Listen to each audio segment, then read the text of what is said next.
BJP তো ধর্ষকদের মালা পরিয়ে বাড়িতে মিছিল করে নিয়ে যায়, আমরা দেখে নিয়েছি। মহিলারা ভারতবর্ষকে গর্বিত করেছেন মেডেল জিতে এনে, তাদের ওপর বিজেপি নেতারা কি নির্যাতন করেছে সে আমরা দেখেছি।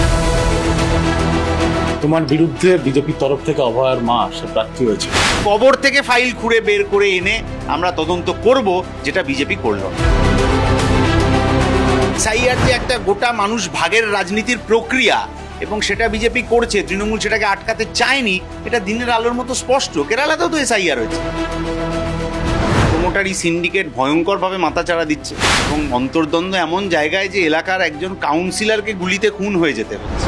লড়াই কতটা কঠিন? লড়াই সবসময়ই চ্যালেঞ্জিং, এবং বামপন্থীরা সবসময় সেই চ্যালেঞ্জ অ্যাকসেপ্ট করছে। তোমাদের যে মিটিং মিছিল, তাতে প্রচুর মানুষের অংশগ্রহণ হয়, কিন্তু ভোট বাক্সে সেটার প্রতিফলন হয়। বিজেপির তো মিটিং মিছিলের লোক হয় না এলাকায়। ওরা সেই প্রশ্নের উত্তর কখনো দিয়েছে যে ওদের কেন মিটিং মিছিলের লোক হয় না?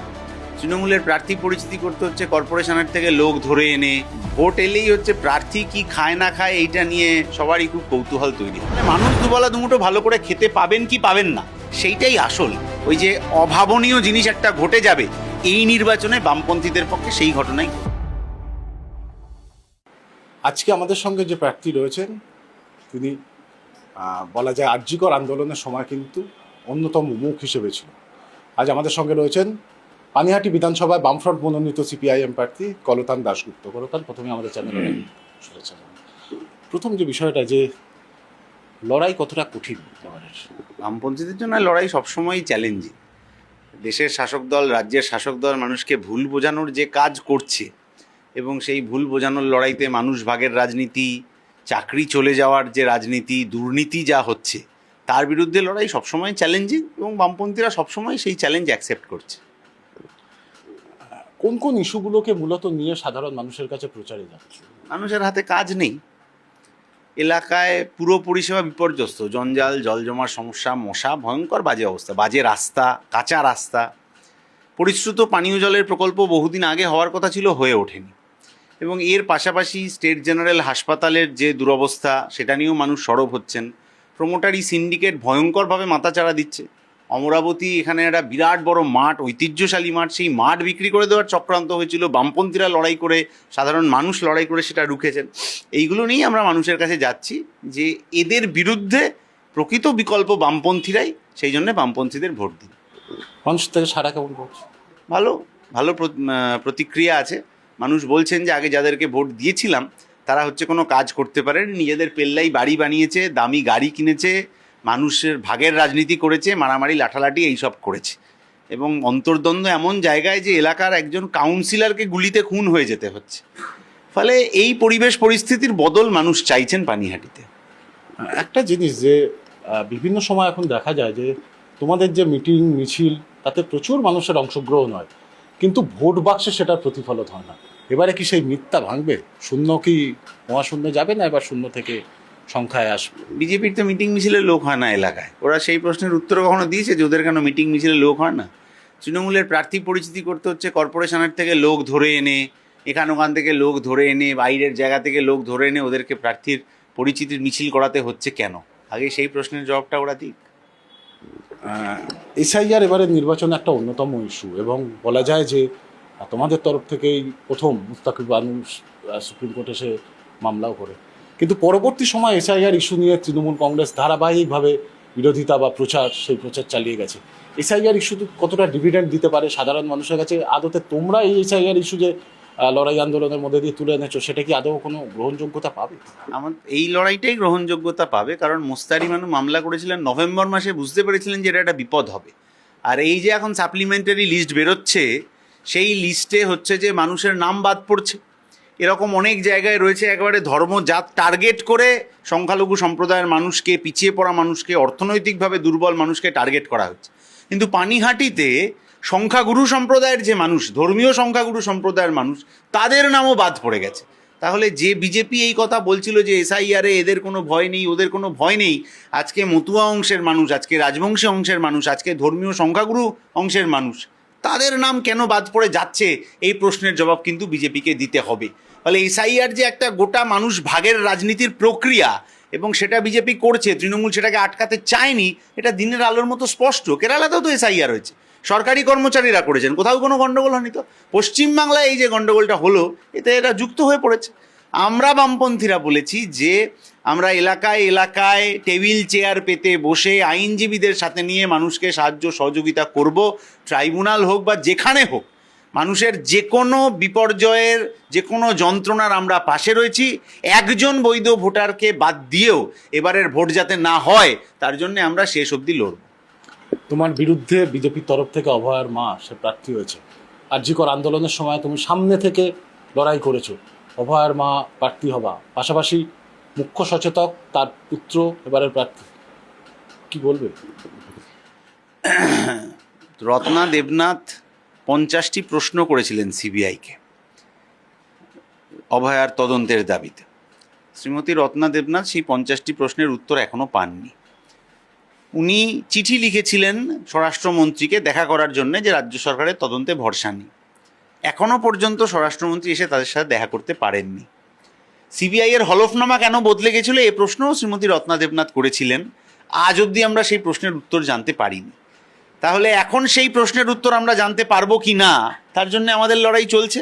বামপন্থীদের লড়াই, বামপন্থী নন কিন্তু এর বিচারের দাবিতে লড়ছেন, তাদের লড়াই চলছে। আর বিজেপি তো ধর্ষকদের মালা পরিয়ে বাড়িতে মিছিল করে নিয়ে যায়, আমরা দেখে নিয়েছি। যে মহিলারা ভারতবর্ষকে গর্বিত করেছেন মেডেল জিতে এনে, তাদের ওপর বিজেপি নেতারা কী নির্যাতন করেছে সে আমরা দেখেছি। ফলে কোনো নির্যাতিতার বিচার বিজেপি দিতে পারবে না, কারণ ওরা মনুস্মৃতিতে বিশ্বাস করে, মহিলাদেরকে বাড়ির ভেতরে ঢুকিয়ে রাখতে চায়। আর তৃণমূলের আমলে তো গোটাটা সমাজ বিরোধীদের দৌরাত্ম, তাদেরই সরকার চলছে বলে মনে হয়। নারী নির্যাতনে তো পশ্চিমবাংলা হু হু করে এগিয়ে চলেছে। ফলে এর বিরুদ্ধে বামপন্থীরাই একমাত্র বিকল্প। কিন্তু সেই জায়গায় দাঁড়িয়েও কিন্তু অভয়ার মা সে নিজে বিজেপির প্রার্থী হতে চেয়েছিলেন এবং বিজেপির প্রার্থী হয়েছে। যেটা তার ব্যক্তিগত সিদ্ধান্ত, কে কোন রাজনীতিতে যাবেন সে তার ব্যক্তিগত বিষয়। আমরা যখন রাত দখল করেছিলাম, যখন গাড়ি আটকেছিলাম, যখন দ্রোহের কার্নিভাল করেছিলাম, তখন এটা জানতাম না যে কে কোথায় কার প্রার্থী হবেন আজ থেকে 1-1.5 বছর পর। ইন্টারভিউ চলাকালীন যদি খবর পাই আবার এরকম একটা ঘটনা ঘটেছে, আবার গিয়ে গাড়ি আটকাবো, আবার রাত দখল করব, এইটা না দেখে যে কে কোন রাজনীতি করেন বা করবেন। রাজনীতি কে কী করবেন তার ব্যক্তিগত বিষয়, কিন্তু এই ঘটনার ফয়সলা যে বামপন্থীরাই করবে সেটা আমরা চ্যালেঞ্জ করে বলতে পারি। কবর থেকে ফাইল খুঁড়ে বের করে এনে আমরা তদন্ত করব, যেটা বিজেপি করলো না। কলতান, তুমি ছাত্র আন্দোলন করেছো সামনের সারিতে দাঁড়িয়ে, যুব আন্দোলন করেছো সামনের সারিতে দাঁড়িয়ে, সংসদীয় রাজনীতিতে কি এই প্রথম না এর আগে কোনো রকম লড়াই করেছিল? এর আগে কলেজে একবার বোধহয় সিআর এর প্রার্থী হয়েছিলাম, তারপর এটা প্রথম। সংসদীয় রাজনীতিতে লড়াই প্রার্থী হিসেবে এই প্রথম। প্রার্থীর সাথে যে বহু মানুষ তার প্রচারের কাজে যান, সেই কাজ তো 2003 সাল থেকেই হচ্ছে। এটা এই অভিজ্ঞতাটা কিরমভাবে এনজয় করছো? সংগঠনের কাজের পরে এই প্রথম এই ধরনের প্রার্থী হবে, এটা আমাদের রাজনীতির অংশ। তো সংগঠনের কাজ যখন, ভোটের প্রচারের কাজ যখন ছিল, তখন তার কাজ অন্যরকম ছিল। তখনও বাড়ি বাড়ি যেতে হতো লিফলেট ইত্যাদি নিয়ে। এখন খালি গিয়ে একটু সামনে দাঁড়িয়ে পড়তে হচ্ছে, এই যা। বাকিটা আমাদের কালেকটিভ এফার্ট। আমার সাথে যারা রয়েছেন তারা আমার থেকে কম যোগ্যতা সম্পন্ন এরকম ব্যাপার নন। তারাও আগামীকাল অন্য কোনো নির্বাচনে গেলে তার পিছনেও আমি লিফলেট হাতে নিয়ে যাব। এটাই আমাদের রাজনৈতিক শিক্ষা। কলেজ রাজনীতি মানে তুমি আশা করি বামফ্রন্ট সরকারের সময়কার কথা বলছো। তো সেই সময় তো লোকে বলতো যে সিলেকশন হয়, ইলেকশন। না না না, আমি যে কলেজে ছাত্র রাজনীতি করেছি, হেরম্বচন্দ্র কলেজ, সেখানে প্রতি বছর ভোট হতো। প্রথমে ছাত্র পরিষদ, তারপর তৃণমূল ছাত্র পরিষদ, যে কটা ওই সিট যা হয় আমাদের ওখানে, প্রতিটা সিটেই ছাত্র পরিষদ বা তৃণমূল ছাত্র পরিষদের সাথে ভোট হতো। এবং ডেমোক্রেটিক এক্সারসাইজ যেটা, বিরোধীদের প্রচার আমাদের প্রচার, এই সবটা মিলে হতো। যে ডেমোক্রেটিক এক্সারসাইজটা এখন বন্ধ। পানিহাটি কলেজে শেষ কবে ছাত্র সংসদ নির্বাচন হয়েছে, কি কলকাতা বিশ্ববিদ্যালয়ে শেষ কবে ছাত্র সংসদ নির্বাচন হয়েছে, কোনো হিসেব নেই। কারণ এখন তৃণমূল ডেমোক্রেটিক প্র্যাকটিসটা বন্ধ করে দিয়েছে। আমরা সেই প্র্যাকটিসটা ফেরাতে চাইছি। কলতান, যত বলা যায় যে সময় এগোচ্ছে তত গরম বাড়ছে, প্রকৃতি আরও তপ্ত হচ্ছে, রাজনীতি তো উত্তপ্ত হয়েই রয়েছে। সেখানে দাঁড়িয়ে কিছু ডায়েট এগুলো কি মেনটেন করা হচ্ছে? দেখুন, ভোট এলেই হচ্ছে প্রার্থী কি খায় না খায় এইটা নিয়ে সবারই খুব কৌতূহল তৈরি হয়। কিন্তু প্রার্থী আসলে নিজে খাওয়ার জন্য তো ভোটে দাঁড়ান না। যে মানুষ তাকে ভোট দেবেন সেই মানুষ দুবেলা দুমুঠো খেতে পাবেন কি না, তার সেইটার জন্যই প্রার্থী আসলে ভোটে দাঁড়ান। ফলে মানুষ দুবেলা দুমুঠো ভালো করে খেতে পাবেন কি পাবেন না, সেইটাই আসল। আমি দুপুরে কি খেলাম সেটা খুব গুরুত্বপূর্ণ নয়। কলতান মনে হয় যে যে বাইনারি হয়ে রয়েছে, অর্থাৎ একদিকে তৃণমূল কংগ্রেস, একদিকে দাঁড়িয়ে বিজেপি, সেই জায়গায় দাঁড়িয়ে সেই বাইনারি ভাঙা তোমার পক্ষে সম্ভব?